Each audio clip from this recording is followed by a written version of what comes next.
आज या ठिकाणी जालना जिल्हाधिकारी कार्यालयासमोर संपूर्ण जालना जिल्ह्यातील गोरसेनेचे आणि समाजाचे सगळे कार्यकर्ते आम्ही या ठिकाणी आलेले आहोत।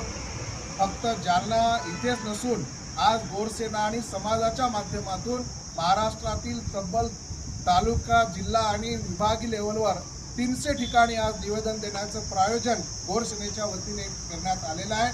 आणि यामागचं मुख्य कारण असं आहे की मागील 6 महिन्यापासून आपण बघत आहोत की या ठिकाणी महाराष्ट्रामध्ये बंजारा समाजाच्या एसटी आरक्षणासाठी एक नव्हे तर जवळपास 55 लाखोच्या संख्येने त्या ठिकाणी आपण समाजाच्या माध्यमातून आंदोलन केली, गोरसेनेच्या माध्यमातून आंदोलन करण्यात आली।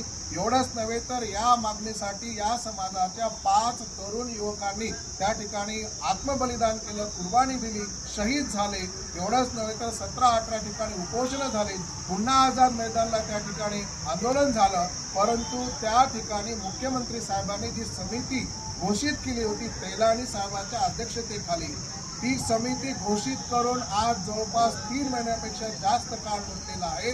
तरी देखील ती तेलानी कमिटी कुठे काम करते की नाही करत, काय काम करते ही समाजाला काडीचा याचा पत्ता नाही, समाजाला काहीच माहिती नाही। म्हणून या समाजाच्या भावना कुठेतरी दुखावल्या जात आहेत आणि हे सरकार या समाजाच्या